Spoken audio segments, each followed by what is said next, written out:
Hello and welcome to Fire in the Belly. Today we have myself, Mighty Pete, and we have the Danny Brassell. Good morning to you, I believe it is. Good morning Good indeed. morning, Pete. Thanks for having me, and thanks for all that you do to inspire people. Oh, thank you. Listen, it's always awesome to have people on, especially from little old Colorado. So, and we've had a bit of chat here about the connections to Ireland. So it's pretty fascinating. So, listen, welcome to the show, Danny. Would you be kind enough to tell us who are you, what do you do, and where are you from?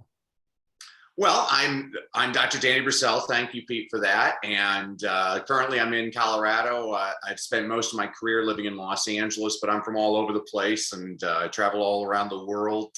I'd shared with you earlier. One of my business partners, Dearmid Hudner, is based in Limerick. Has got a great program that we've attached to. I basically my mission is to bring the joy back in education. I find that most schools do an adequate job of teaching kids how to read. But the question I always ask people is, what good is it teaching kids how to read if they never want to read? I teach kids why to read because I've never had to tell a kid, go watch TV. I've never had to tell a kid, go play a video game. And I never want to have to tell a kid, go read a book. I want them to choose to do it on their own because they love it. And so that's my job, is making reading fun. And while I'm talking about the kids, I mean, I do it with adults as well. I've done plenty of research in this area. And while there's plenty of readers that are not necessarily leaders, I have never read about an effective leader in history that was also not an avid reader. So just spreading a lot of joy. Reading gives us information, it gives us inspiration, and hopefully the world would be a lot better place if people would spend a little bit more time reading, I think. Oh wow! I mean that from what you've said there already, it sounds like it's very pleasure based. So instead of pain based, is you have to read, you should read, you could read, all the rest. It's want to read. It's pleasure side, right? That seems to be a big change there. Absolutely, Pete. I think that's where schools have the problem. I taught all grade levels, and I noticed that my little ones, my kindergartners, go to school. They're so excited. They actually go to bed with their backpacks on. They're so excited to get back to school the next day. And it only takes until about middle school, when the kids are teenagers, when all of a sudden they're trying to get sick.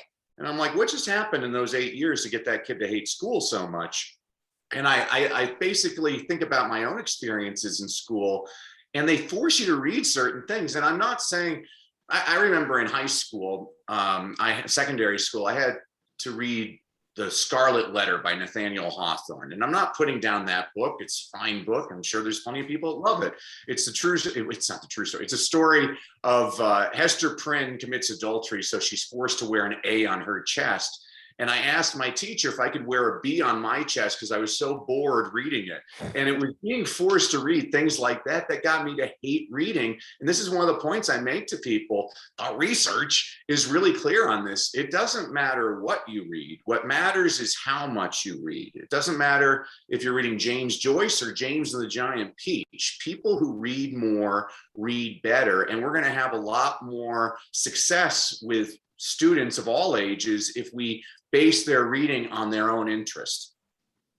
Okay, so I mean, what I think I've picked up there is it's as much about the content. So the reading itself is relatively generic. Am I right in saying that? Different Yeah, styles, I fair mean, enough, but the content is the bit that seems to be making the difference here. Is that fair enough?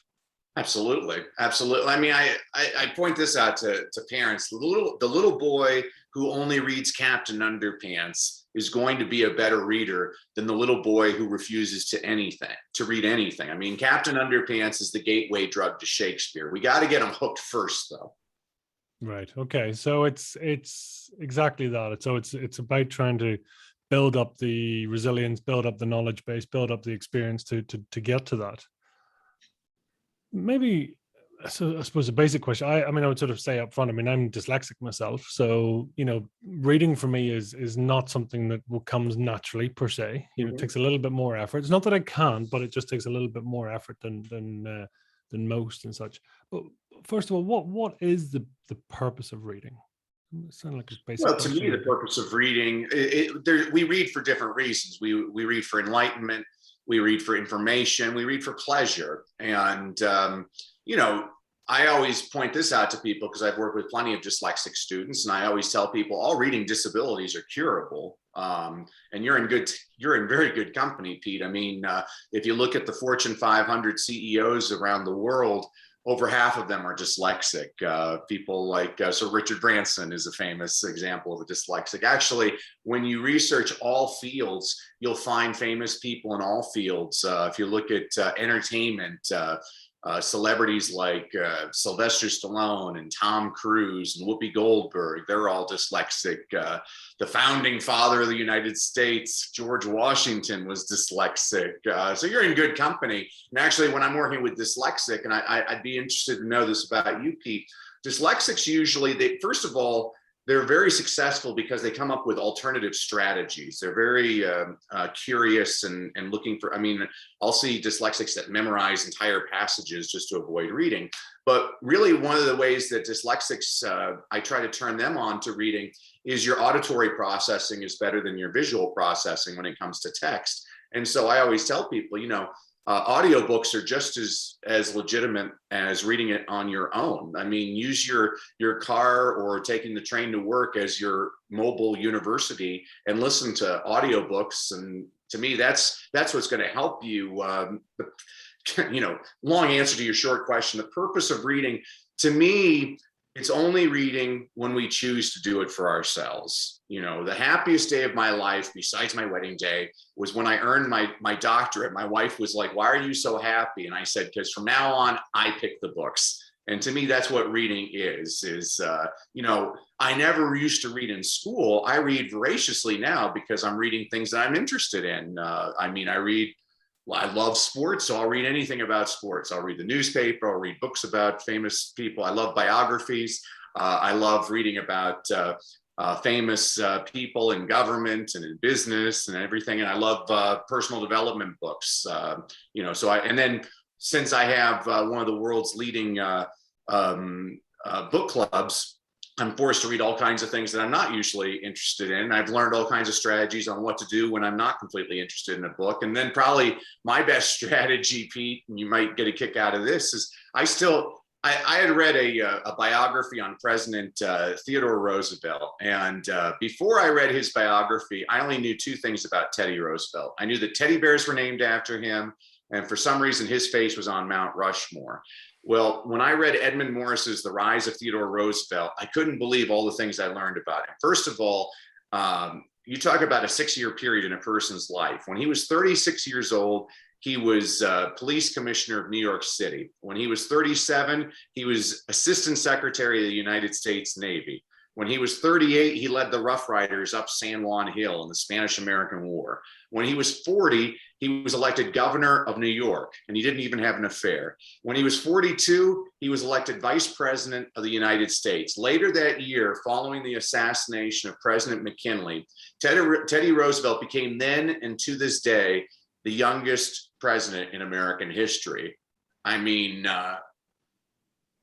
that's a pretty good 6-year period. I've gone almost 3 months without getting a parking ticket, and I feel pretty proud of myself. This guy set the bar pretty high.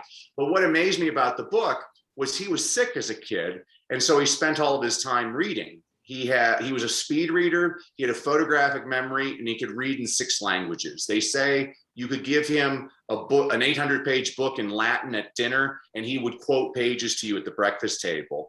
They estimate by the time he was 30 years old, Teddy Roosevelt had read over 20,000 books. And so when I say that to my students, the little ones are like, wow. And I'm like, okay, so we got to read a lot of kid books. I mean, so I tell people I read 10 books a day now. I mean, many of them are scratch and snip and pop up, but I do read 10 books a day. But it actually is a little tip I give people before I go to parties.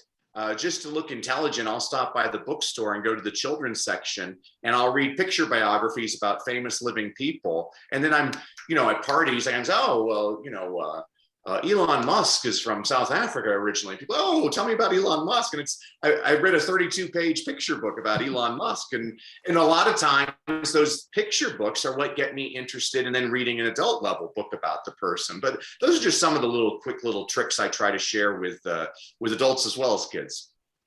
That's a really interesting thing. So, because not only do you have reading, you have also then the understanding and then interpretation and then internal translation, I assume, because we've got to liken it into something that we know, right? Yeah, absolutely. And I mean, I love nonfiction. I find, I always tell people 4 out of 5 of your struggling and reluctant readers are boys, and boys are a little bit different than girls in the things that they like to read. And again, this is generalization.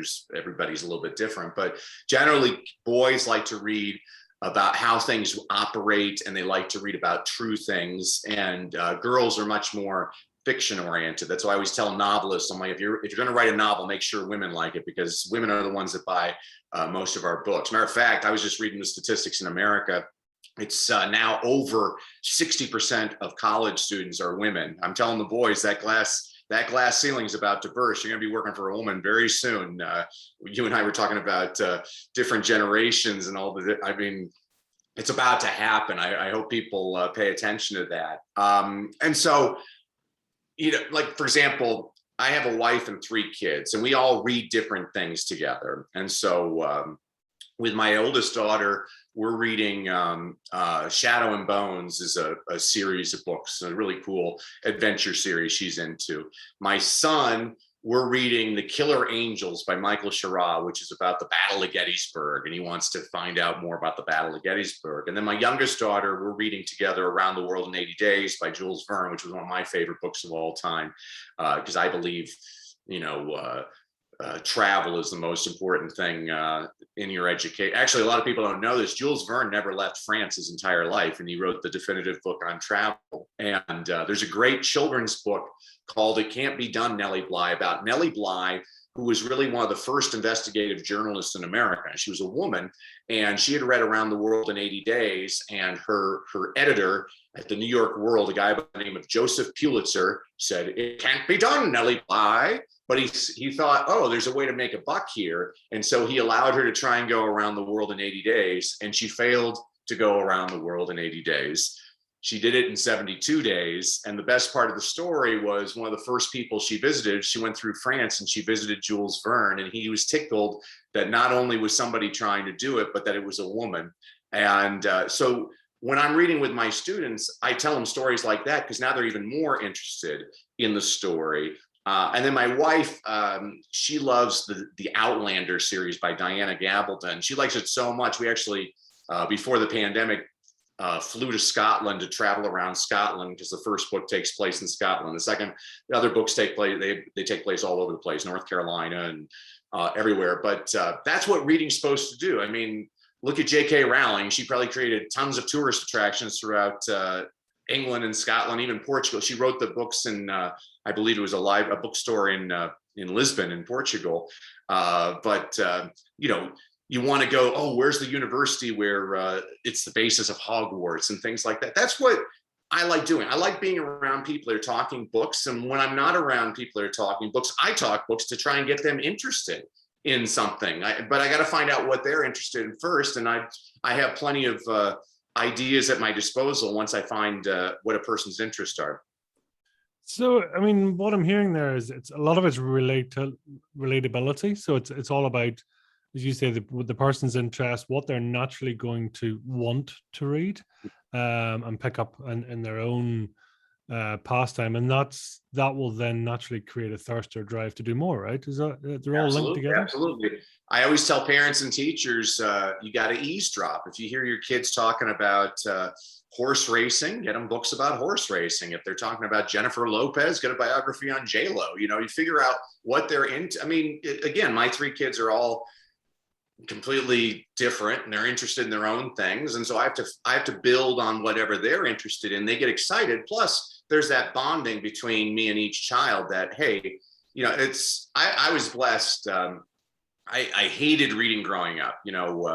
My father was a librarian. I always hated the public library. The library always had uncomfortable furniture. It smelled funny. There was always some elderly woman telling me to be quiet in the public library. There's always some homeless guy who thinks he's a vampire hanging out by the bookshelves. I hated the public library. It wasn't until I was in middle school in 7th grade, my reading teacher was a guy by the name of Will Hobbs. Will wound up becoming one of the best-selling young adult authors in the world. He writes books that are especially popular with teenage boys, a lot of outdoor adventure books. But Will was the guy to get me interested in reading for the first time. It's amazing, Pete. He had 5,000 books in his classroom. And every day at the beginning of class, he would tell us what he was reading. We would tell him what we were reading. And the rest of the 50-minute period, we read. Whenever we finished a book, we'd take it up to Mr. Hobbs. He'd put down the book he was reading. He'd look through our book, ask us 3 or 4 questions. And if he was satisfied with our answers, he gave us a point. Every book up to 200 pages is worth 1 point. Every extra 100 pages is worth another point. You needed 25 points to get an A, and the top 5 point totals had their names written on the board. And I wanted my name written on that board. 20,000 Leagues Under the Sea by Jules Verne, 500-page book, a 4-point book, also an excellent Disney film starring James Mason and Kirk Douglas. I didn't really feel like reading a 500-page book, so I took the book up to Mr. Hobbs. He asked me 4 questions, and I learned a valuable lesson that day, Pete. Books aren't always like the movies. And guess what Mr. Hobbs did? He gave me the 4 points, and that's when I learned a great teaching strategy. Guilt works because I read every word of every page of every book from that point forward, wound up with 44 points, went well above and beyond what I had to do. He used the single greatest strategy I've ever seen a teacher use to get a kid excited about reading. He found out what I was interested in, which was football. And at least once a week, he'd give me a football book and say, hey, Danny, I was thinking of you when I was reading this. What are the odds I open up that book? In my experience with all age levels, 100%. Person might not read it, but they're definitely going to open it up. And also in my experience, by about the 3rd or 4th time I do that with a person, they're going to try and read that book because there's nothing more powerful than somebody significant in your life, a parent, a teacher, a coach, a pastor, an older sibling, a buddy saying, you know what? I was thinking of you when I was reading this. And so that's one of the basic strategies I try to train people. And then the other thing is I think a lot of people just don't know all the great books out there. You know, in America, it drives me nuts. We're taught to finish what we start.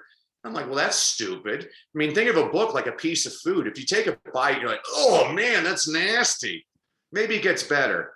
Oh no, it's nasty. No, you know, put it down. If you don't like the first chapter in a book, you're probably not going to like the second chapter. There were over 4 million books written last year in English. Some of them are pretty good. Don't waste your time on a book you're not interested in. You know, I absolve you of that book. You know, it drives me nuts. People have these large books on their bedside tables that they've been struggling on for 3 years. Get another one. Get something you're interested in. I mean, hey, and if you're not a book reader, read the newspaper, read magazines. I don't care what you're. I used to volunteer at a juvenile detention facility for teenage girls. And the way I got them hooked on reading, this was kind of a rough bunch of girls. People are like, oh, you're not going to get through to them. And I was trying to figure out what would get them interested. And they like to put each other down. And so what I did is in the back of Us magazine, there's this funny section called The Fashion Police, where they have comedians tear apart celebrities on the red carpet wearing different outfits. And so I started getting the girls reading that. That was it. They started reading like crazy. Oh, they're like, oh my God. They love the put downs and stuff. And that's how, again, this is not highbrow literature, but before I get them reading highbrow literature, I got to get them interested. I'm trying to figure out what's my little sales entry point? How do I get them interested and build their trust to say, hey, I'm listening to you. I'm listening to your interests. And I always tell people, if you don't like something, put it down. We'll get you something else to read. You know, I think that's so fascinating because I mean, I think myself, we get, for some reason, we feel a bond or a commitment to a book. It's like, well, I've started, so I have to finish, right? It's like, yeah, you know, but like with dinner, it's like, well, if you've got to finish your plate, you know. Why is that? Why have we always sort of felt this need to, you're committed as soon as you open the title, you know, or the cover, you've got to go to the end. It's a weird psychology, isn't it, Pete? There's a great book by Bill Bryson, is a wonderful author. He has a great book called A Walk in the Woods, and my favorite, it's about he lives in New Hampshire, and one day he realizes the Appalachian Trail goes through his backyard. The Appalachian Trail is a trail that goes the entire length of the United States from north to south, from like, I think it's from Maine to Georgia. And so he decides, I'm going to hike the Appalachian Trail. And he decides he's going to do it with a buddy he backpacked Europe with like 30 years earlier. He was like this. He was like a hip. They were both hippies 30 years earlier. Well, his buddy shows up to do it with him, and his buddy is exactly the same from 30 years earlier. He's still a hippie. He's out of shape or whatever. And so they try and do the Appalachian Trail. And the thing I like, I guess I'm spoiling the book here for people, but my favorite part of the book is that they quit. He was like, screw this. And I'm like, that's actually a mature decision. It's kind of in politics. It drives me nuts when I hear people accuse a candidate. They're like, oh, well, that person flip-flopped their position. And I always tell people, but that's what mature people do. When you get more information, you decide, oh, I've been following the wrong path. I need to do this now. Stubborn imbeciles stay the same course. I mean, if you look at in history, this has been the problem for a lot of civilizations. They were never flexible. It's something I've been saying in America lately. I'm like, well, we're gonna become a second fiddle here pretty soon because we're not as flexible as we used to. It's kind of, America's a lot like the English language. The reason the English language has become such a predominant language around the world is it accepts everything. Like if you look at French and Spanish, they have the French Academy and the Spanish Academy, and they're very concerned that their languages are being destroyed because English is kind of like a virus taking over, because English is very adaptable.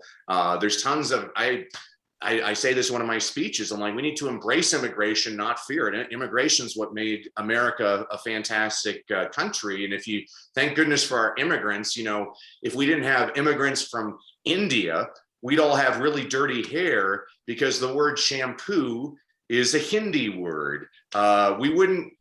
Thank goodness for Arabic. Arabic gave us the term alcohol. We'd be in total desperation if we didn't have Arabic. Slavic languages like Russian and Polish gave us important words like vodka and stroganoff. When the Vikings invaded, I always call him Chuck Norris and his friends. The Vikings invaded back in the 9th century. Not only did they take over England politically, they also linguistically changed the English language. They introduced words like what were words like cake, ugly. These are Viking words. When the French came over with William the Conqueror in 1066, not only did they dominate the United Kingdom politically for a couple of hundred years, linguistically they changed the English language. So, for example, we wouldn't be able to go to court if it wasn't for the French, because almost every single court term is a French word. We wouldn't have anything to read because words like poetry and history and story, those are all French words. We wouldn't have to pay taxes if it wasn't for the French, because the word tax is actually a French word. So I just think, I think people need to, I tell this to my students all the time, your mind is like a parachute. It works a lot better when it's open. And this is what gets me excited about teaching is you and I don't have to agree, but what we do have to learn how to do is to listen to one another, and we can disagree respectfully, that's fine. But there's plenty of times where I've been stubborn and I listen to my wife's argument. And one of the things she likes about me is if she thinks of something that's better than the way I'm doing it, I actually do it her way. And it happens more often than I would like to admit, but I'm like, I mean, right now I'm sick. The reason I'm sick was I got a shot yesterday, and my wife said, you shouldn't get that shot because it's going to make you sick. I'm like, I don't get sick. Well, I got sick. And she's always right. I'm always wrong. She's beautiful. I am not an attractive human being. So I've learned that's what makes our marriage work, is when I figured out she gets her way and she's always right. What's the best way of putting this?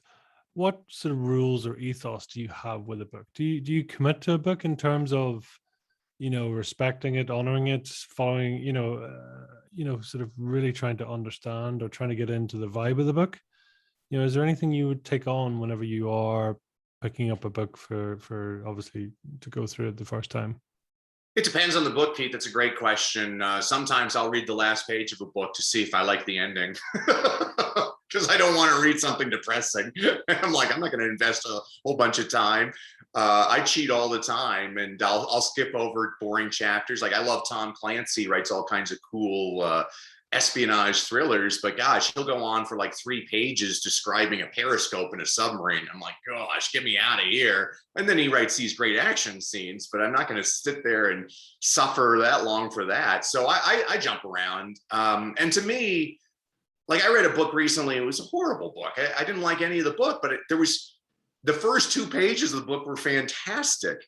And I'm not angry I did the whole book, because I'm like, well, the rest of the book stunk, but it was worth reading because I got a great story out of the first, because the first 2 pages were about, you'd like this because it's about a marketing executive, and he was trying to figure out the next big thing to market. And he was in Chile watching these fishermen fish, and he noticed that they got their catch, and then there was these other fish in their nets, and they would always eat those fish. And then he ate the fish with them, and he's like, wait a sec, this fish tastes better than the fish that you're actually supposed to catch. And he's like, what's it called? They're like, oh, it's called the toothfish. It's like, the toothfish? He's like, are there a lot of toothfish out there? They're like, oh yeah, tons of toothfish. We got tons of toothfish, but nobody wants a toothfish. And so he's like, give me a shot at it. And he renamed it the Chilean sea bass. And it's like the #1 fish sold in America now. It's the exact same fish, but he gave it a different title. That's American marketing at work. And I was like, that's a fascinating story. I loved it. I was reading a story yesterday.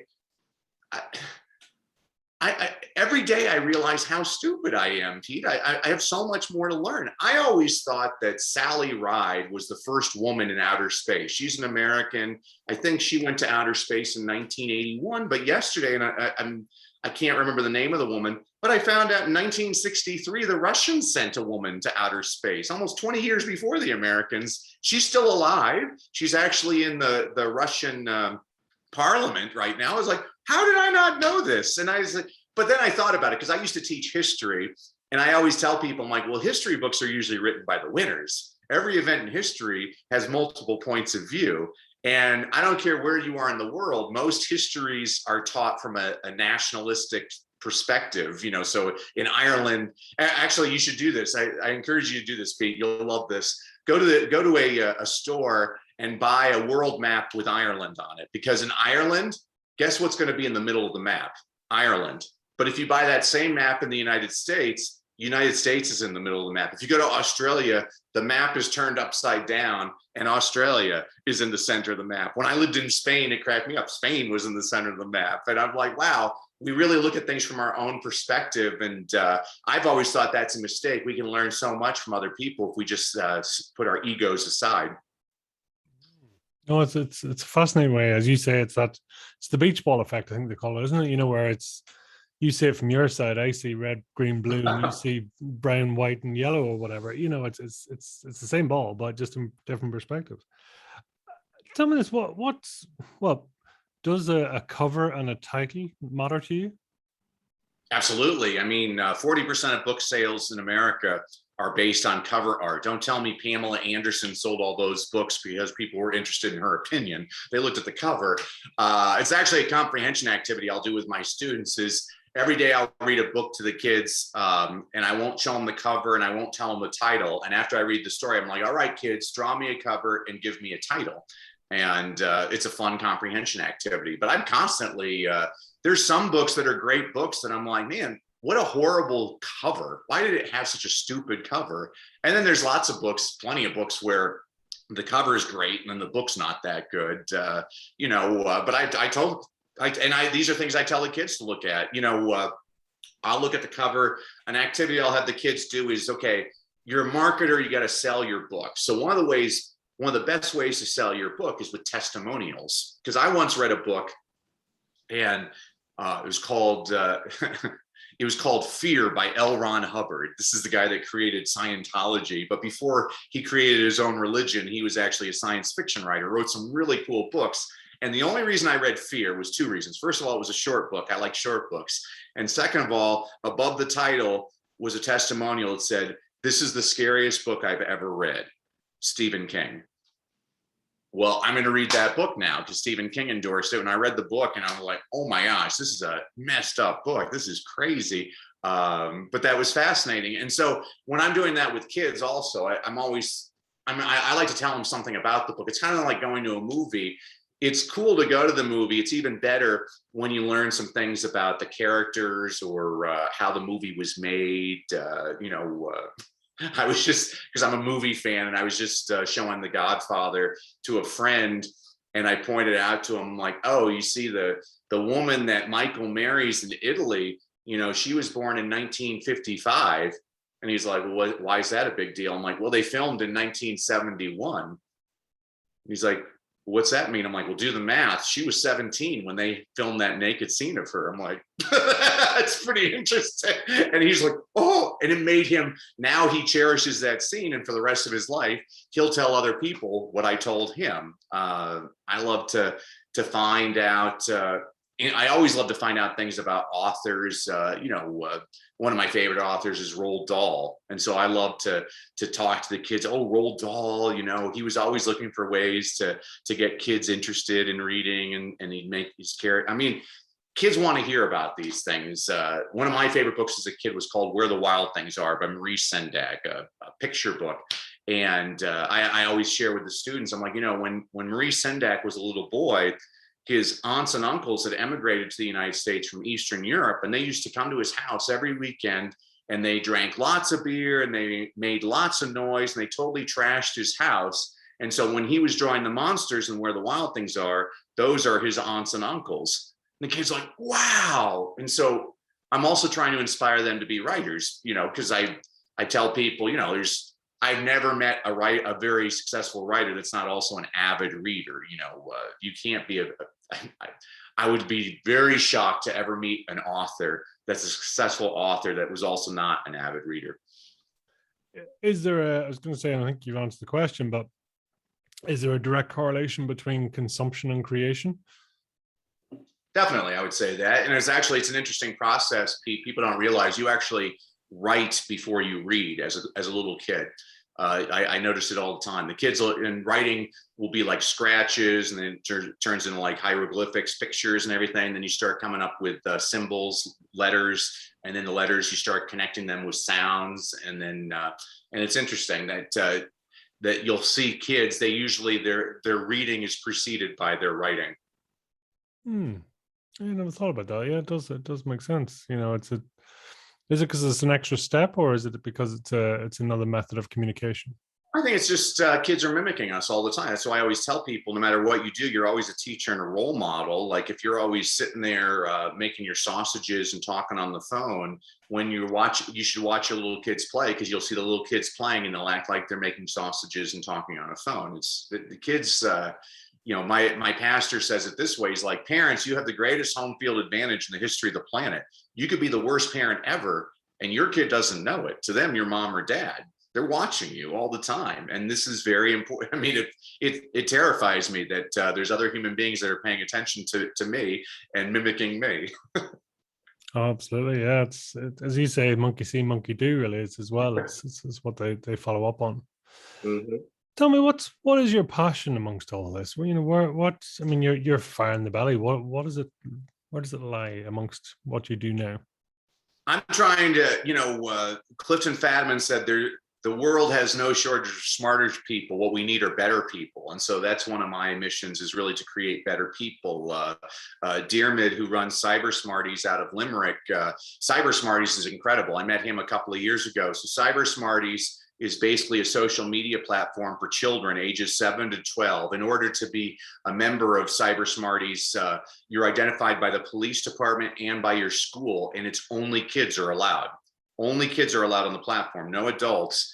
And let's say you decided to type a message to me, Pete, that said, Danny, I think you're ugly. It won't let you send the message. Instead, a pop-up video comes up and says, hey, there's better ways to communicate with people like this. And after about 4 or 5 days, we find the kids stop even attempting to write nasty things to one another. It's basically just, it's getting rid of cyberbullying. With all the students, it's got, I think it's 0.0016% negative comments on there. They basically eliminated cyberbullying in all the schools that they're in Ireland. The program's also now in the UAE and India. And Dearmid and I hooked up because both of us believe in positive habit formation. And that's what I'm trying to do with my reading all the time, is just to get those minutes in every single day. It's kind of like walking.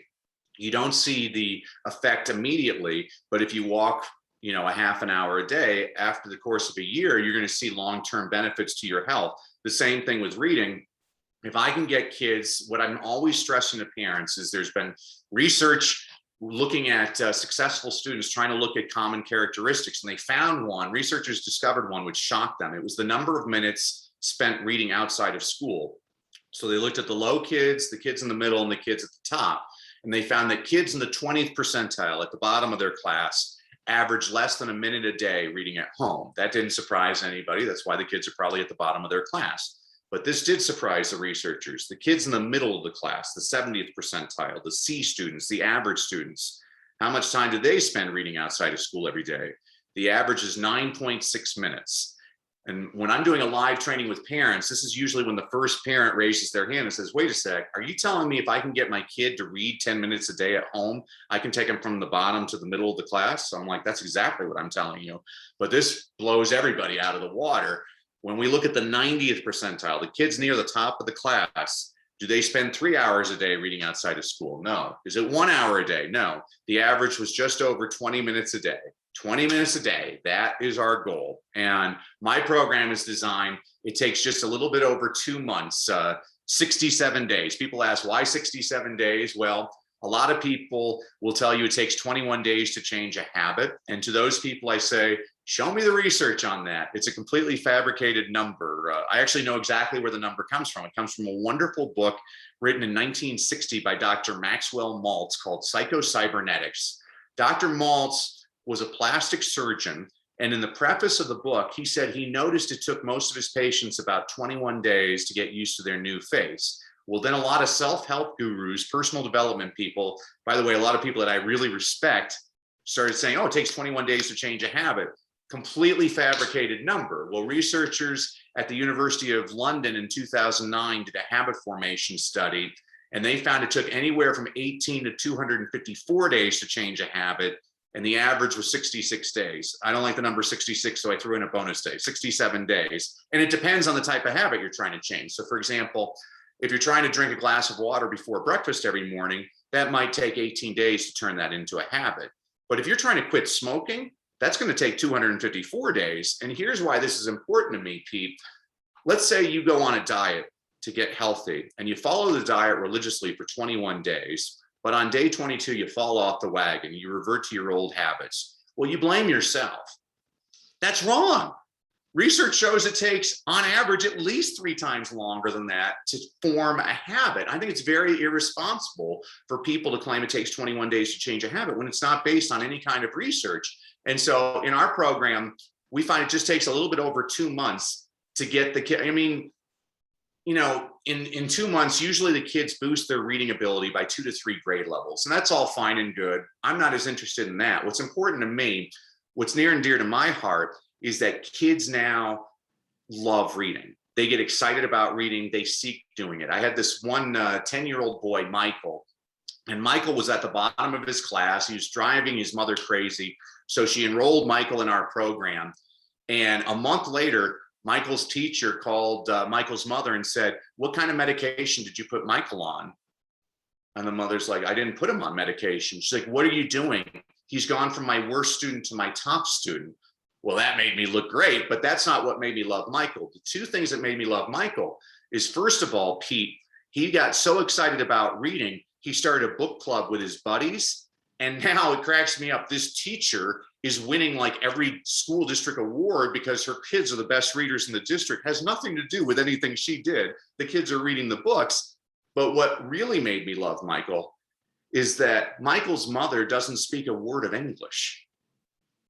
My program is basically, Pete, every day I send about a 5-minute video to parents giving them an idea on how to get their kids excited about reading. And the parents then do that idea with their kids.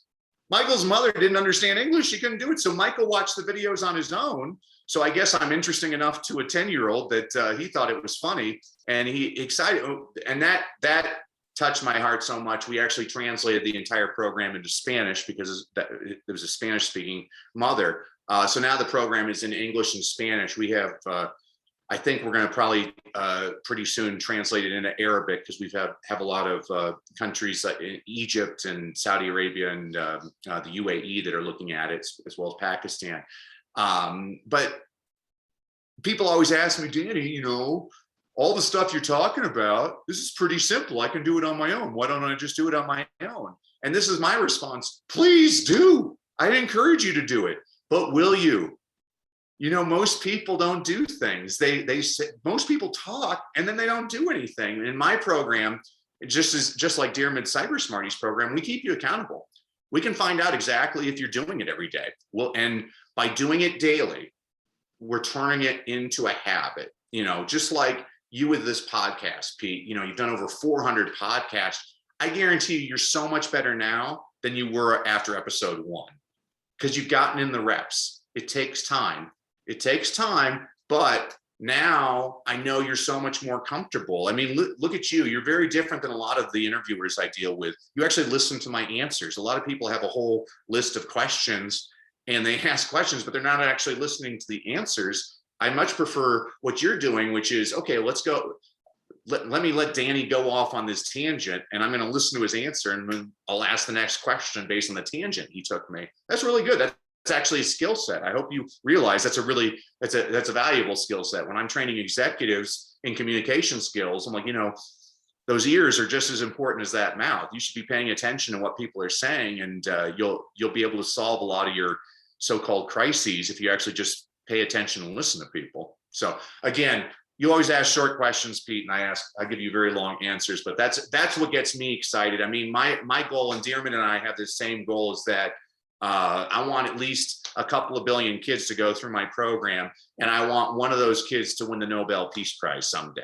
And I aim high. I have major aspirations for kids. I want people, you've seen, especially in the last, I'd say in the last 5 years, it's just been ridiculous how negative people have become, how obnoxious they've lost their manners. And I want to rebuild a society where it's all right to disagree with one another without being disagreeable to one another. That's it's a very valid point, because a lot of that comes down to respect, right? You know, respect and awareness of one another, awareness of each other's traditions, habits, whatever. And there's no reason why we can't be like a book. You know, you can read the book. It doesn't mean you have to believe it or accept it all, but at least you're a little bit wiser, right? Exactly. You know, I was blessed before the pandemic. I'm a visiting distinguished professor at the American University in Cairo. And when I was last there, I spoke to a whole bunch of Muslim schools, and I was very intimidated. I didn't know what to talk about. And I had this one training, and it was 2:00 in the afternoon, Pete, and 400 parents showed up at 2 PM to hear me speak. And it was like the Muslim Brotherhood. All the guys had the long beards and all the women were in burqas. And we were talking like you and I are talking just now. And I thought to myself, shame on me. I had all these preconceptions, and I realized people are really people. And then I found out they were my dream audience, because I started my presentation. I said, I was reading this book the other day. Have any of you ever read the Quran? And they all laughed. I'm like, oh, well, then you know the story in the Quran. When the Archangel Gabriel appears to Muhammad in the cave, what's his first instruction of Muhammad? Because the first pillar of Islam is to read. And so I pointed out to the parents, so not only should we get your kids reading, it's actually written in your most sacred text that it's your duty to get your kid reading. And everybody started nodding. I'm like, oh my gosh, this is my dream audience. Why have I not been speaking to Muslim schools? And now I've been doing a lot with Pakistan, and I love it. And I'm always just, you said it there, like, don't apply our own traditions and cultures. Like, let's pay attention to what other people are doing. When I was in India, and I love India, I was speaking at an all-girls school, 5,000 girls in Chennai in southeast India. And these two beautiful seniors come up to me afterwards. One wants to be a doctor, one wants to be a lawyer. And I'm like, that's great. Are you going to go to university here in India, or maybe you'll go to the United Kingdom or the United States? And like, oh, we're girls, we can't leave India. I'm like, get back in that auditorium. I got them all back in there. And I said, now is your moment, ladies. You know, within the next 5 years, India is going to become the largest country on the planet. in terms of population. I'm like, you're a very young democracy. You're just over 70 years old, yet you've already elected a woman prime minister. America still has not elected a woman president. I'm like, right now, there are twice as many women in India as there are people in the United States. I said, right now, there are actually more women in India with a graduate degree than there are people in the United States. I'm like, and you just made it one of my missions, like the next great government leader, the next business leader, the next really good parent came out of this audience. I always have told my students, sometimes you need somebody else to believe in you before you believe in yourself. They only give me the best and the brightest. I believe in all of you. I think so much is mindset and getting people to, I hear so many people right now talking that the pandemic's the worst thing ever to happen in the world. I'm like, actually, if you look at it from a different point of view, I think it might be the greatest thing ever to happen in the world. I mean, because of the pandemic, now I understand how to use a Zoom meeting with you, Pete. I had no idea beforehand. And now I'm like, wait, and it was cool because I'm like, wait a sec, I'm getting to talk to Pete in Ireland right now. And it's like a natural conversation. I used to have to get on a plane to fly to Dublin to go visit Pete. You know, after you, I'm going to be speaking on national television in Nigeria. There's no way I can do Ireland and Nigeria back to back in the same day physically. But now, via this thing called the internet, I mean, I get excited. I'm in Bangladesh, and I'm like, right now, there's some kid that maybe didn't even eat breakfast that's on a dirt floor. But if that kid has a laptop and an internet connection, that kid has the exact same access as the head of Google. The world just got a whole lot smaller. And I'm very optimistic. I'm like, you don't have to be born in New York City anymore to change the world. You can be anywhere on the planet. And this thing we call the internet and technology, while there's all kinds of negative possibilities for it, there's also all kinds of positive possibilities for it. One of the reasons I'm working with Dermot is he had written an anti-bullying book, which you can tell in a person's voice when it's something that they experience themselves. And it just made me love Dermot. I'm like, this is a man that's been through a lot, and he's doing this for the right things. I've worked with plenty of people that are money hungry people, and that's great. Money's great, but it shouldn't be, to me, who cares? You can make all the money in the world. If you're not making a difference, not making a positive impact, why are you doing it? And he and I see social media that while social media came on the scene so quickly, and people immediately used it for all of its most negative connotations, but there are so many possibilities if you train people, especially at an early age, the positive possibilities of social media. You can change the world. And that's what we're doing, is we're going to create positive reading habits with adults. A lot of us are already caught up in our habits. With kids, we can actually develop those habits. It's a whole lot easier to create a good habit than to break a bad habit. And so that's where I'm passionate about, is what can we do to train kids positive habits at a very young age, so that we can positively affect this next generation to make positive changes in the world and make the world a better place, a safer place. I mean, I think that's so beautiful, because the ripples that can be set off by that, will be for generations. This is more than, this guy Danny told me, sort of got me to read. It's like, well, that, like any sort of spike in energy and enthusiasm, actually travels a hell of a lot further. And right back to what you said at the very start, is getting people to want to read. That's huge in itself. Tell me this. If you were to try and sort of summarize the sort of reading commandments or reading habits into, what are quality habits to have when sort of reading? Yeah, so a couple of them. I always tell people it doesn't matter what you read. What matters is how much you're reading. Reading should always be fun. If you're not having fun doing it, put it down, because it's never going to stay as a habit if it's not fun. Don't get me wrong. I think that negative can work in the short term, but it never works in the long term. In order to get somebody to do something long term, you have to make them love it. And that's where I've always seen the best teachers are very good at making you passionate about something. And then I always tell people, you are what you read, so read good stuff. I stopped watching the news because it's the same thing every single night. The world is coming to an end, and this leader is doing a bad job. It's very negative, and it doesn't serve me.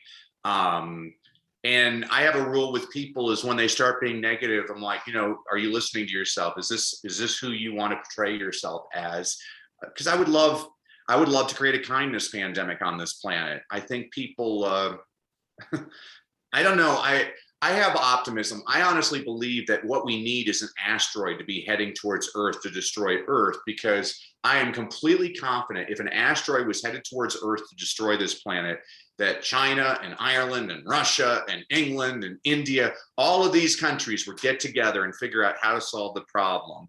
And for at least a couple of weeks, maybe they'd get along and realize we're not all as different as, and I think it's great that we're different. You and I had this conversation earlier. Thank goodness we're all different. I mean, it bothers me that there's more Starbucks in Beijing than there are in New York City. I don't want China to start to look like the United States. I think China is great the way it is. I think people should appreciate their own cultures and then really expand their view.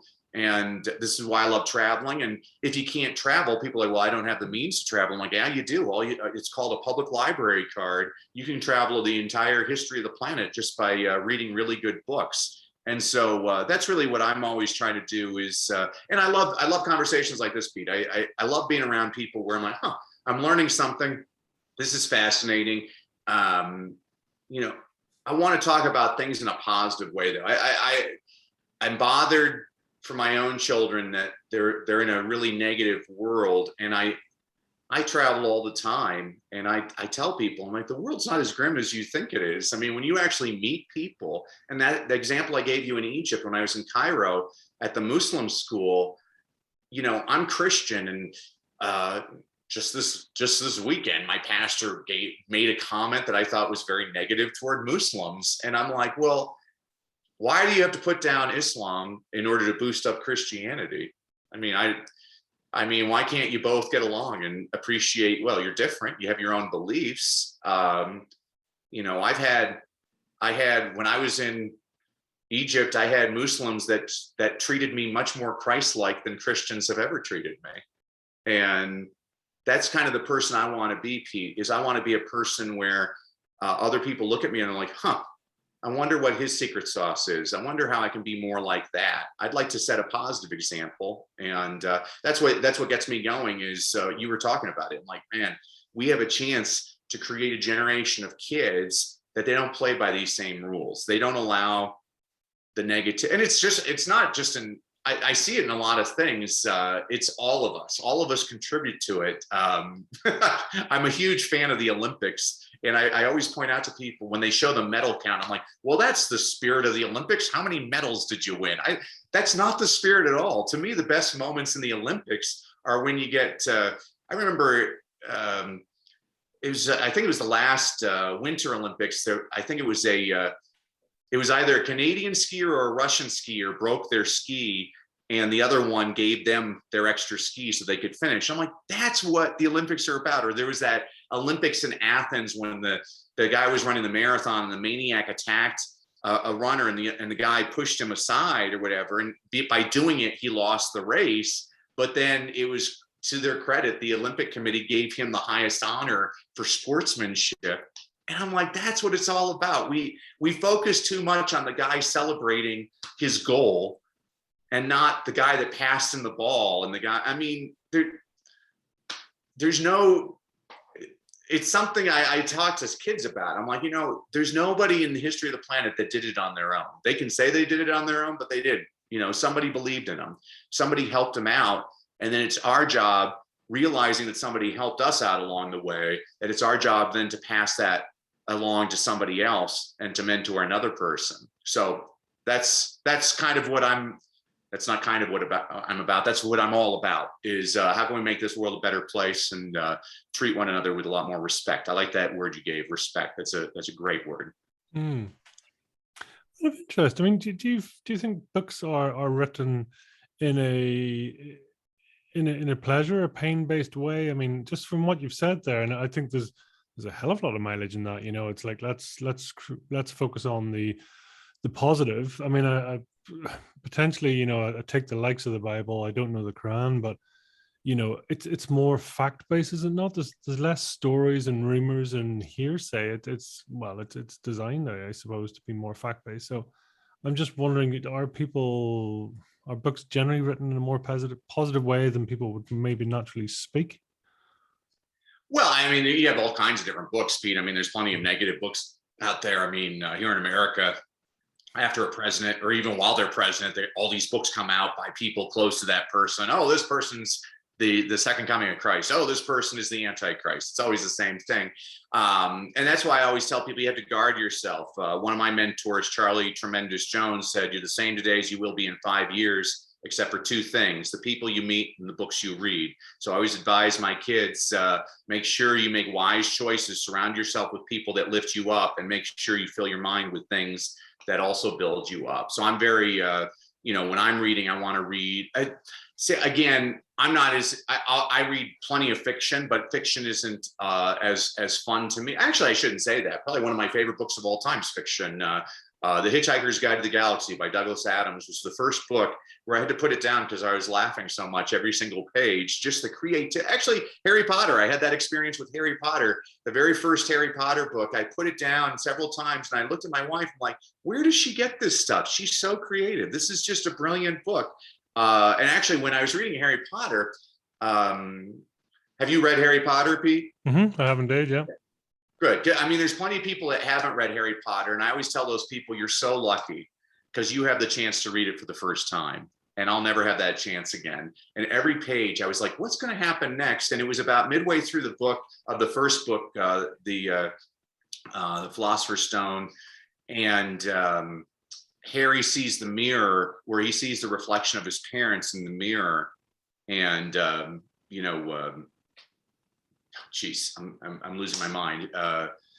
The head wizard, I can't think of the head wizard, Dumbledore tells Harry that, oh, the mirror only reflects the things that are the most important to you. And as I was reading that, I'm like, oh my gosh, this is literature. This is going to last 200 years. I mean, this book does everything you're supposed to do in a book. It was just such a wonderful reading experience. Douglas Adams got me hooked on all of his books. I just started laughing. I'm like, wow, I had no idea a book could get me laughing like that. I've read plenty of books that are sad too. I've read books that have terrified me. I read Helter Skelter by Vincent Bugliosi. Vincent Bugliosi is the attorney that prosecuted Charles Manson for the Manson family murders. And it was horrifying. But I was just turning page after page. I'm like, oh my gosh, how did he do this? This is fascinating. And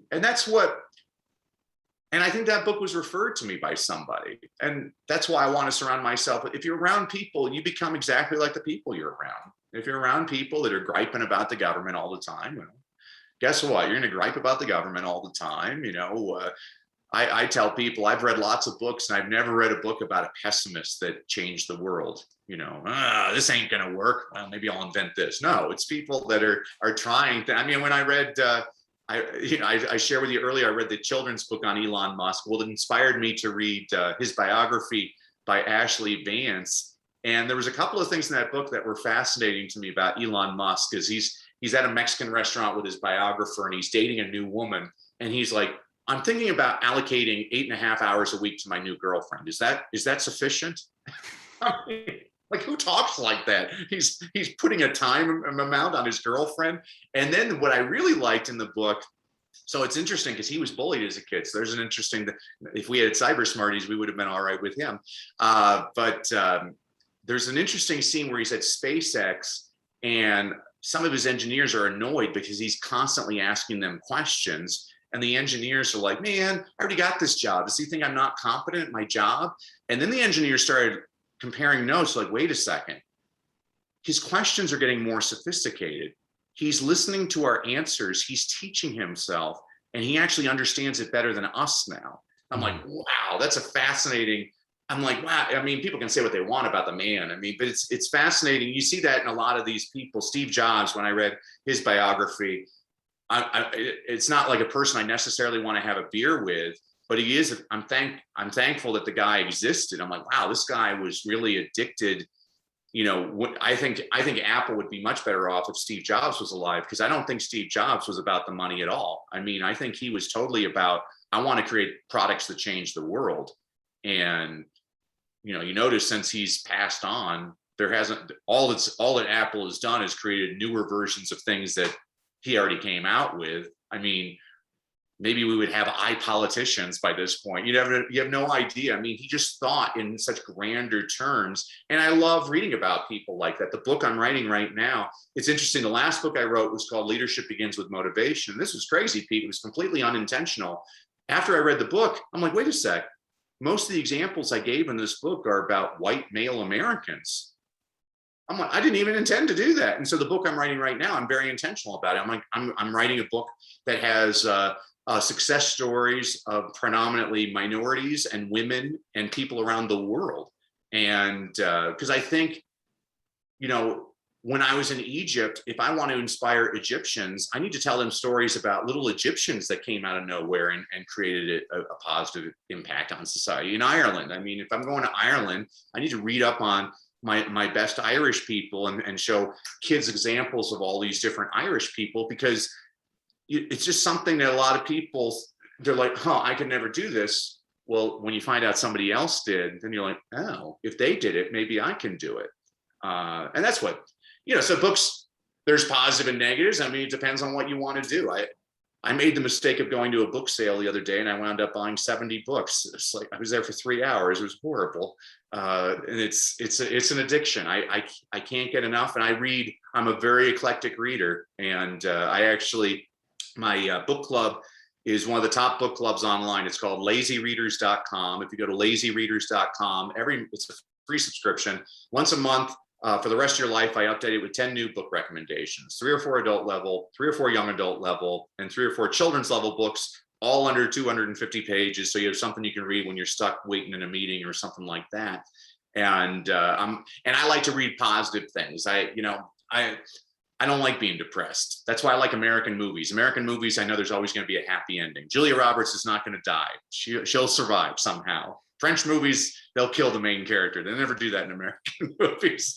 So, but that's what I mean. But you read for different reasons. I mean, if you're depressed, maybe you want to read depressing books. There's plenty of well-written depressing. I mean, I think about Eric Siegel wrote Love Story in 1970. That's a nice short book, Love Story. It's actually a beautiful book. It's beautifully written, and it's depressing, but it's a nice book. Sometimes you need to read. When I was Watership Down by Richard Adams, that's a wonderful book. I read that in middle school.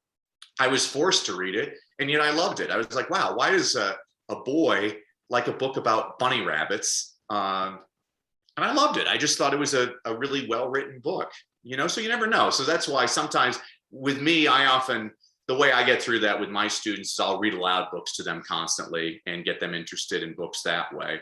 And I never read the endings because I want them to read it on their own. So the people always ask why my students were never tardy for class. And I'm like, well, because before recess, I'd say, Harry took out his wand, he looked at Voldemort, and we'll read the rest of this right after recess. Well, now all my students are going to show back up on time if they're interested in the story. So I got to get them interested. I'm sorry, I keep on giving very long answers to your very short questions, Pete. No, that's cool. That's cool. You suggested there saying what a book is supposed to do. What is a book supposed to do? I think a book should push you farther. You should think differently by the time you've read any book. It should make you either laugh, it should make you think, it should make you cry.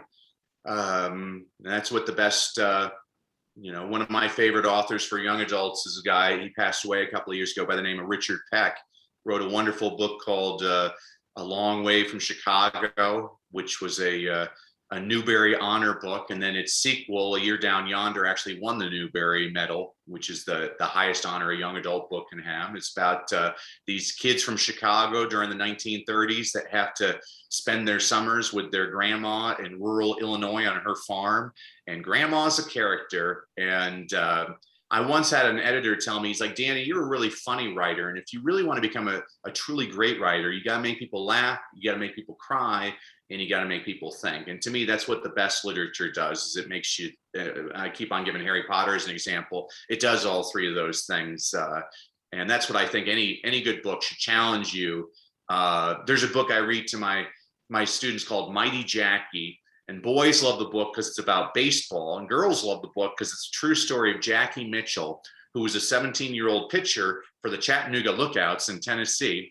And back in the 1930s, people forget this, Major League Baseball teams used to do these barnstorming tours around minor league stadiums just to get fans. And the New York Yankees came to play the Chattanooga Lookouts. And on consecutive at-bats, 17-year-old pitcher Jackie Mitchell struck out Babe Ruth and Lou Gehrig, the two greatest living American baseball players. 2 months later, Major League Baseball banned women from professional baseball. And I love this book because I look at my little girls, I'm like, how about it, ladies? 77 cents. That's what the average American woman makes on the dollar of every American man. When is one of you going to run for president of the United States, head Microsoft, or become Major League Baseball's first female commissioner? That's what a book should do. It should push you to say, hey, you know what? I can make things better. So another long answer, but that's what a good book should do. No, I totally love it. I mean, I had the privilege of releasing my own book earlier this year, and it's. I'd be interested to know your take on it in terms of.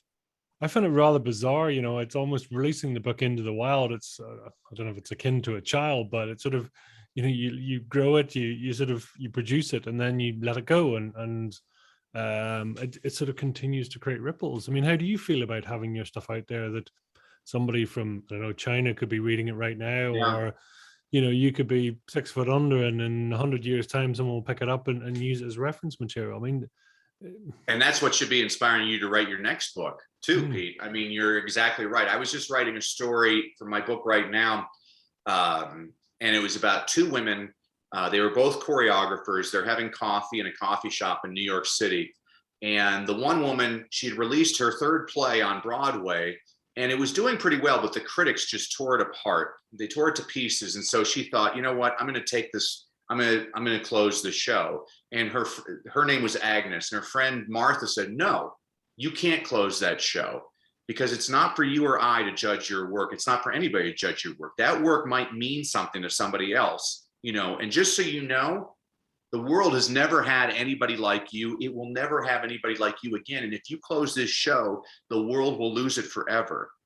And so the friend that was encouraging Agnes was Martha, who was Martha Graham, who became the mother of modern dance. She won the Kennedy Center Honors, Presidential Medal of Freedom. And her friend was Agnes DeMille, who decided not to close the show. She became the first woman on Broadway to have 3 concurrent musical hits. And she decided, you know what, I'm going to keep the show on Broadway. I'm just going to change the name. And she changed the name of the show to Oklahoma, which became one of the most successful shows ever on Broadway. And I wrote another story. This is a great story about this painter who's writing to his buddy. He's like, oh man, Giuseppe, my back is killing me. I have fumes inside my nose. I hurt everywhere. I've been doing this for 4 years. I'm miserable. You know, alas, I am not a painter. I am just a sculptor. And the letter was signed Michelangelo, and it was right after he had finished painting the Sistine Chapel.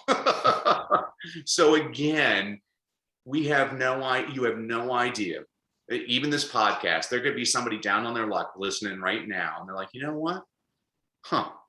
I can. This has inspired me to keep going. I mean, I do that when I'm training teachers. One of the first things I do is I have people thank a teacher. And there was a woman in the audience, and she said, I've been teaching for 35 years and nobody's ever thanked me. I'm like, that's sad. You know, I can't believe that. You know, we're only on this rock for a little time. We need to show the people that we love how much we love them every day. Don't hold that in. That's tragedy. Tragedy is when somebody passes and you never had the chance to tell them what you actually thought of them. And so I make an effort every day to do my gratitude. I'll write people I've never met, and I'm like, just so you know, this TV show used to always make me laugh when I was down. Maybe that person would love. I don't even know if they ever see them, but it would be nice.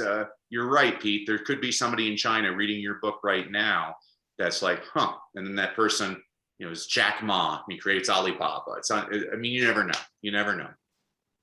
Dude, How do you sort of maintain reality? I suppose because I mean, I imagine when you read so much and so profusely, like, I mean, do you ever almost get to the stage of going, I don't know whether that was my thought, whether I read that thought, whether somebody told it to me? I mean, my memory wouldn't be a fraction on what yours is. And I'm just going, I don't know. I don't know. I read it somewhere. I think I Yeah. heard it or whatever. Do you get mixed up in your own thoughts and others you possibly inherited? Oh, I totally get mixed up. I know that I've never come up with a brilliant original thought, that it had to have been inspired by somebody else. And I joke around with people like that. I'm like, uh, as a professor, I always have to cite research. And I always say Harvard did the study.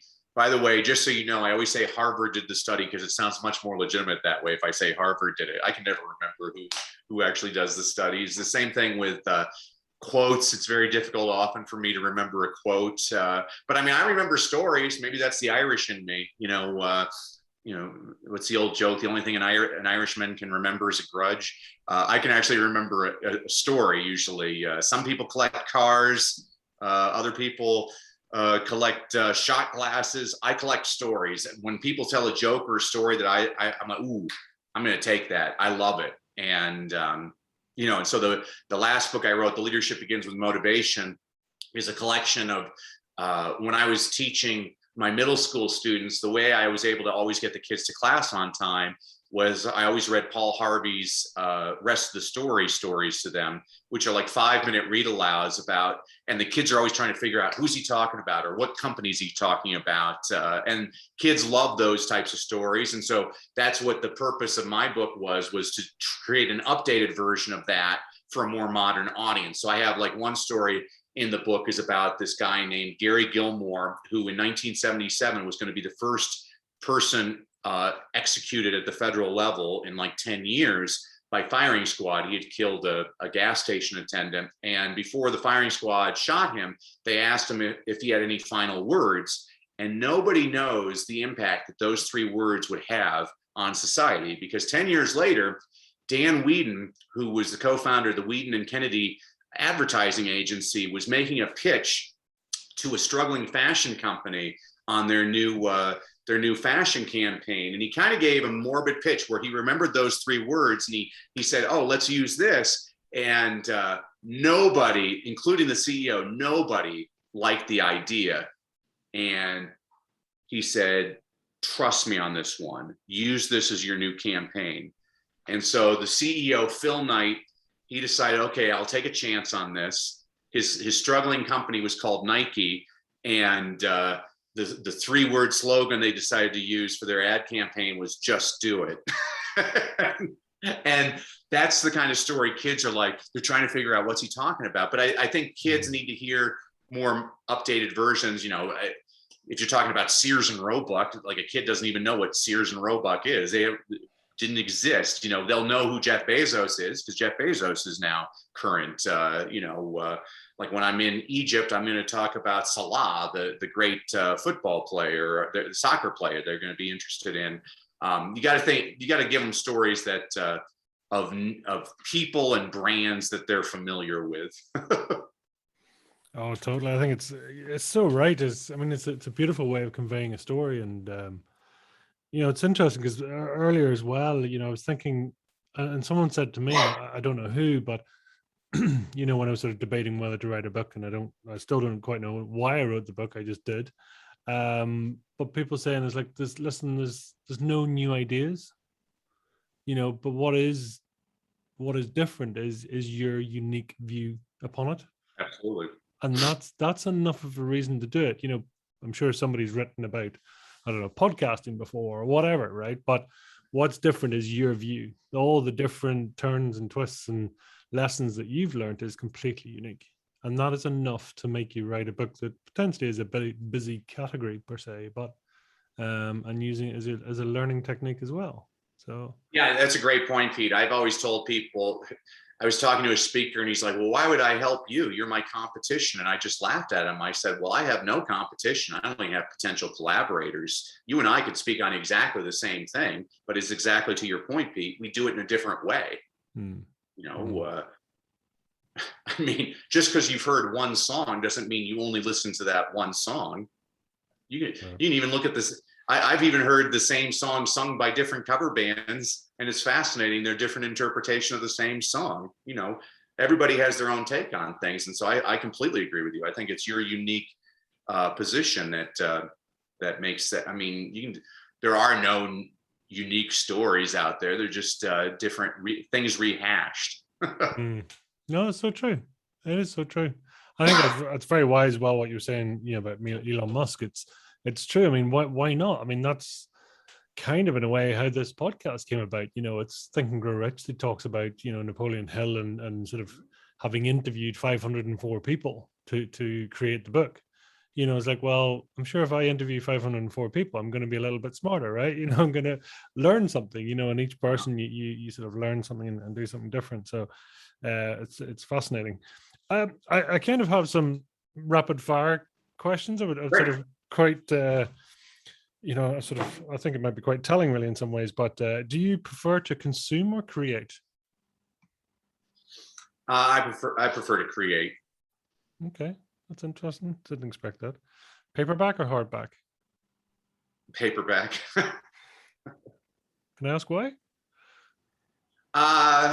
It's a horrible habit, Pete. I write in all my books. I'm writing notes all the time because what I do is after I read a book, here's a little tip for everybody. After I read a book, I've dog-eared pages and written notes in the margins or whatever, and I take my iPhone and I take pictures of those pages, and then I file that in categories. So I'm speaking around the world. So if I find a great anecdote about responsibility, I can file that in the responsibility folder. So if somebody asks me to speak about responsibility, I have 20 of these different anecdotes that I can give.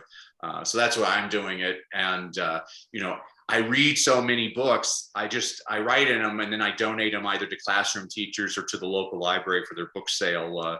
And I feel a little less guilty writing in a paperback than a hardcover. Well, that's actually one of the questions. Do you write in a book? Do you highlight a book? Do you not? You know, it's you have no problems to make it your own and sort of be part of it. Yeah, my dad would have killed me because my dad does. Every book is sacred, and you can't.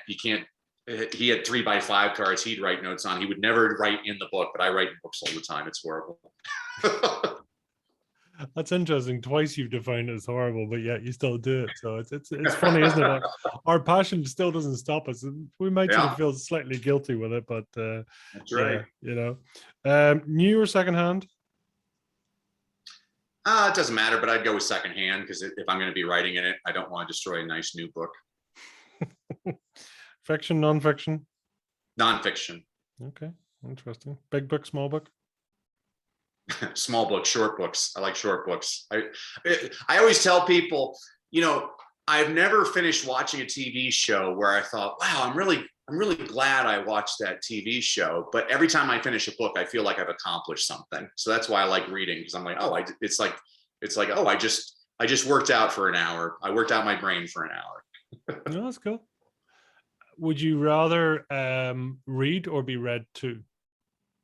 Well, I prefer reading on my own, but if you were doing it in a public setting, a book club, for example, are you happy to be the outspoken reader, or would you rather others? Absolutely. And but I do love reading aloud to kids, especially. And I love actually even adults. I get excited because there's so many books I want to share with people and get them excited about those books also.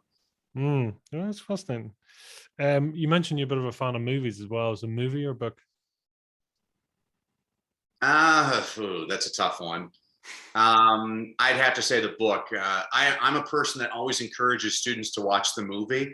And the reason I do that is because I want them to understand. I always hear them say this. They're like, wow, the movie was really good, but the book's a lot better. Because no matter what a movie does, it can never capture what you're imagining those characters to be thinking, how they look, the settings and things like that. So I definitely have to go with the book.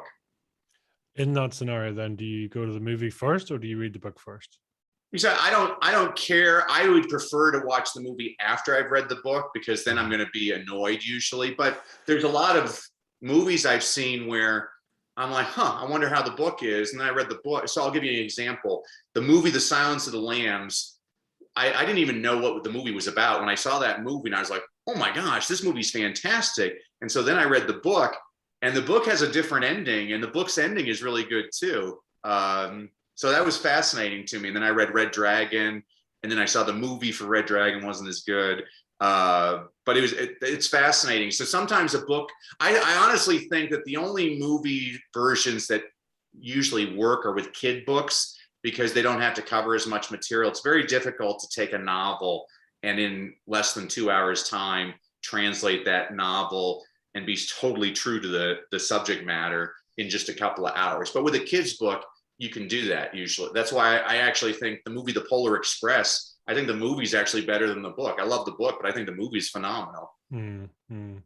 Yeah, graphically, it's very, very teasing, isn't it? It's, it's spectacular. Beautiful. Chris Van Allsburg is a wonderful author. I mean, that's one of the nice things when I get to speak at conferences where I get to meet a lot of these people, and I love it because then I get to find out little stories from all of them. Okay, let me hear this story. I was speaking at a conference with Norton Juster. He wrote The Phantom Toll Booth, which was it's been a bestseller forever. He's written a whole bunch of kids' books, and this was a good trick, Pete. So this was about 20 years ago. I had just written my first book, and we were signing books for people. And he took my book and he said, "Danny, would you sign your book for me?" And I said, "Oh, wow. Yeah, that's great." And then I looked behind him and he had 4 of his books for sale. And I'm like, "Oh, will you sign these 4 books for me, Norton?" And I learned, I got to write a lot more books so I can sell more books. That was a nice little trick he taught me. Oh, I love it. I love it. It's a great way of doing it, isn't it? It's so much. Tell us, would you bookmark or fold a page? Which is I have bookmarks. So you scribble all over, but bookmarks to do it. Do you have a preferred time of day for reading? Well, I always, I start and end my day reading like something out of the Bible, something to inspire me. But I try to find time. I'm horrible. I can't really watch television just solely watching. I'm always reading while I'm watching TV. My dad had that habit. So my kids are talking to me. My wife's talking to me. I'm reading a book. I've got a glass of a tasty beverage beside me and the TV's on. People don't understand how I'm able to concentrate, but I compartmentalize. Well, that's another question is like, do you prefer silence or not noisy environment, a non-silent environment, let's say?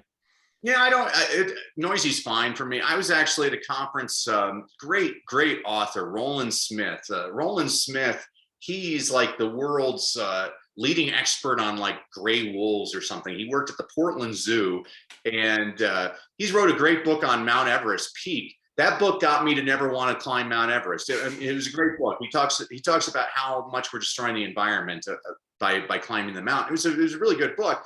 But he had a great tip, Pete. He told me, he said, people say, "Oh, I would be an author if I had a cabin in the mountains." And he said, "If I had a cabin in the mountains, I'd probably be looking at the mountains. I wouldn't be writing." He's like, "In order to be a writer, you got to write all the time." He's like, "So before I give a speech, if I have 15 minutes, I'm scratching notes on a yellow legal pad. When I'm waiting for an airplane, I'm writing notes." He said, "You make it into whenever you have a chance, you write." And I was like, that's fascinating. That was very interesting to me. I mean, you can also create the discipline. I mean, Woody Allen for 50 years, every day from 9 a.m. to 12 p.m., 7 days a week, he writes. I'm like, wow, that's probably why he's come out with a movie every single year for 50 years, plus books and short stories. He has that discipline. But if you don't have that discipline, you need the discipline of writing wherever you have the chance. And the same thing with reading. I actually love traveling because I know if I'm traveling, I get plenty of time to read. If I'm on an airplane or on a train, those are my favorite places to read, are airplanes and trains. And it just transports you. I love it. Yeah, literally being transported and mentally being transported and emotionally. Yeah. Humans or non-human characters? Any preference? Humans. Interesting. Why? Non-humans don't really hold it. I want to hear the human experience. I'm much more, maybe it's because I'm into nonfiction. I want to experience the ups and downs of this person. I mean, I just read a book, American Caesar by William Manchester. I read the book because I had just read a trilogy by William Manchester on Winston Churchill, which was I'm now convinced, Pete, that Winston Churchill must have been the most important person to live on the planet in the 20th century. I've always said like Gandhi or Mother Teresa or Nelson Mandela. Without Winston Churchill, were all Nazis. I'm convinced of that. This guy was amazing. I mean, he had all kinds of faults. I mean, everybody has their faults, but he was amazing. But it was such a well-written trilogy. I read American Caesar, which is about General MacArthur, the American general. And I was interested in this book because I had read a biography on Harry Truman, President Truman, who fired Douglas MacArthur. And it made MacArthur sound like a real jerk. And so when I read this book, I was like, oh, this guy's a jerk. And as I was reading, I'm like, oh my gosh, he's pretty amazing. I mean, he's definitely got an ego. Any leader has an ego, but he, during the war, he actually really doesn't believe in war. He wouldn't commit his troops to any kind of suicide mission. And they say, like, for every American soldier that died under his command, 10 Japanese soldiers died. I mean, he was incredible. And I didn't realize that he was put in charge of Japan right after the war. And like, the Japanese loved the guy. He's really the reason that Japan became a first world country, was because of MacArthur implementing all these systems. I mean, he had plenty of faults, all these people had faults, but I'm like, wow. So that was interesting. That's what I love about reading different books. I'm like, oh, I get a different perspective this way. So yeah, I like people. I like to find out about people, and of course I love Star Wars and those types of things, but they're just not as interesting to me. It's the relatability, right? Because I mean, it's like a story, because we can imagine ourselves as being the character in the story. So it does make sense. I don't see myself as a Peter Rabbit. I just see myself as a whatever, right? So Desert Island Discs. You're spaced for 3 books. What are you taking? Oh dear. Well, I guess I'm required to say the Bible, so I'll say the Bible. I'd probably take I would probably take the complete works of Shakespeare. Here's a little trick for your listeners: is on my phone, I didn't realize you could program things every day, and so I started doing this. And so there's things I want to learn, like quotes and things. And so every day now on my phone at 4:03, because it's from King Henry V, Act 4, Scene 3 is Henry V's St. Crispin's Day speech, where he totally fires up his troops, and it's a pretty long passage. And so I'm trying to memorize this, because I used to, I know like Julius, I know my Mark Antony speech from Julius Caesar. I know those speeches, but Shakespeare really was amazing. Okay, so that's a long answer. So the Bible, Shakespeare. Okay, I'm going to give a totally different book now, a personal development book, The Success Principles by Jack Canfield. After I read the book, I told my coach at the time, I said, this book's amazing. He's put a $25,000 coaching program into a $20 book. The stories are phenomenal. The points are phenomenal. I'm like, it was worth the book just for the bibliography. Gave me so many great books to read. I'm like, and I've made it my mission that this year I'm going to meet Jack Canfield. And he said, well, come to my event in January or in April and you'll meet him, because he's coming to speak. And I was actually scheduled to speak that day. And I actually rescheduled that speaking appearance to fly to go meet Jack Canfield. And he was very gracious and nice. And he's actually one of the few people in our industry where I've never heard a negative thing ever said about him. A lot of people, you hear negative things, and Jack seems very authentic. But the Success Principles is, I mean, he's more famous for your listeners. He started the Chicken Soup for the Soul series, which made him into almost a billionaire. But the Success Principles, that book has wonderful stories in it, but it also has really great facts, some really good guidance for people. And it's a big book. I gave you 3. All 3 of those books are thick, because if I'm on an island, I only get. Actually, I should have said probably the proper answer to your question is the book How to Build a Boat to Get Off the Island. Yeah, that's a sort of some sort of knowledge base. It's like, no, we're just going to sit here and get busy with our time, not the sort of how-to guide to escaping from a desert island. No, it's. Thomas, what are you great at, and what are you terrible at? I'm great at getting people inspired and pumping them up. I'm really bad at giving short answers to short questions. Shows enthusiasm. There's nothing wrong with that. We'll yeah. No, I love it. And tell me, what are you really proud of? I'm proud of my 3 children. I'm proud of my wife, who's a wonderful person. I'm proud to I made a conscious decision several years ago only to associate with people that lift me up. And I've been blessed to work with some really great people. And, you know, things like this podcast are what feed my soul. So I really thank you for letting me just share with you for this time, Pete. And thanks for all that you do. I mean, you're a bright light in a rapidly dimming world. Oh, sounds great. Sounds great. And tell me, what's a bit of a guilty habit for you, Danny? Guilty habit is watching golf and drinking scotch. There's nothing more. I'll sit there and I mean, I have my book in front of me and I have my glass of scotch or 7 and 7, and I love watching. I just absolutely, I'm no good at golf, but I absolutely love it. And my wife's asked, why do you love it? And I'm like, well, first of all, they call their own penalties. There's not any other sport where it's still a gentleman's game.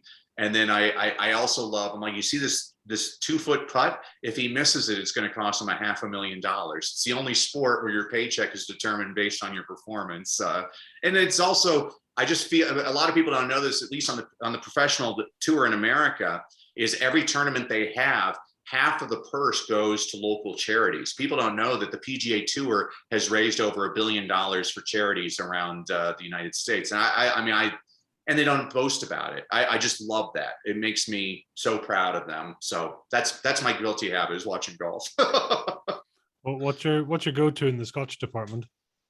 In the Scotch department, well, I'll go. It's interesting, Pete, because I've actually, you know, here I am, of proud Irish heritage, and I'm not a big fan of Jameson's, but I've actually become quite fond of Kentucky bourbons. So I'll drink.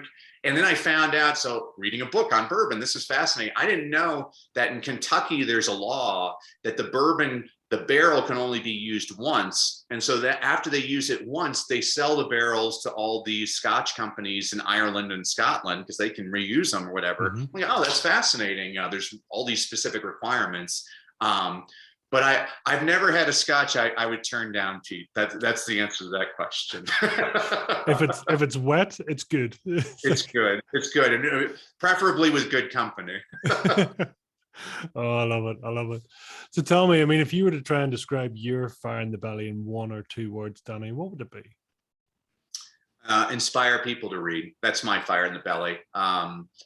You know, Isaac Asimov, the science fiction author, who I believe he's got the world record for the most words ever written, the most books ever written, because he always did everything first draft. As he was dying, they asked him if he had any regrets in life. And he said, I wish I'd learned how to type faster. I was like, wow, that's amazing. And then that was an interesting story. I never knew this. The Guinness Book of World Records, I never realized was based on a salesman at the Guinness Brewery was trying to figure out a way to sell Guinness beer. And he was in a bar and everybody was giving all these facts and stuff. And so that's why they created the Guinness Book of World Records, was to sell Guinness. I had no idea about that. That was a fascinating story to me. Next time I read it, I'll have to get myself a pint of Guinness to go with it. Absolutely. Don't let getting the book to prevent you from getting your pints. Oh, I love it. So tell us, where can people reach out, learn more? You've been such a brilliant guest here. I want people to be able to reach out and find out more about you. I'll make sure you can put it in the show notes, because I'm going to give 3 websites, Pete. First of all, I told you about my book club, lazyreaders.com. And by all means, if there's books that people want to recommend to me, tell me about them, because I'll read them. Second, my online reading engagement program is called thereadinghabit.com, thereadinghabit.com. And that's a program where in just over 2 months, we'll get your kid to read more, read better, and most importantly, to love reading. And then third, as a thank you to everybody for hanging in there with me today, if you go to freereadingtraining.com, I'm going to give everybody a complimentary copy of one of my books, Read, Lead, and Succeed, which is a book I wrote for a school principal who was trying to keep his faculty positively engaged. And so I said, okay, I'll write you a book. So every week I give you a concept, an inspirational quote, an inspirational story, a book recommendation on a book you should read, but you're probably too lazy because you're an adult. So I also give you a children's picture book recommendation that demonstrates the same concept in 5 minutes. And I'm also going to give you access to a reading challenge I did with parents I think that the challenge lasts for a week, for a 1 hour a day, where it's just me rapid fire giving you all kinds of ideas on how to get your kid reading for fun at home. Because again, the more excited we get kids to read, the more likely they are to read. And the more they read, the better they get. That's a thank you to you, Pete, and to all of your listeners for this podcast. Well, thank you, Danny. I thank you for sharing that and for the hard work you're putting in. I think it is genuinely life-changing for a number of people. So well done. That's awesome. Thank you. You got the fire in my belly burning right now. I'm all excited. Thank you, Pete, for that. I appreciate it. You're welcome. You're welcome. So is there a final message you'd like to leave with our listeners? Well, I can tell you exactly the same thing I usually, whether I'm teaching my little ones or my older ones, as they exit my classroom, I always have to give them the same refrain. I say, remember, kids, education is valuable, but execution is priceless. Knowledge is not power. Only applied knowledge is power. Knowing what the right thing to do and doing the right thing are two different things. So go out in the world and do the right thing and make this world a better place. Fantastic. Danny, you've been awesome. Really enjoyed it. Thank you so much for your time. I appreciate it. And no doubt we'll hear from you again. Thanks, Pete. God bless. Thank you.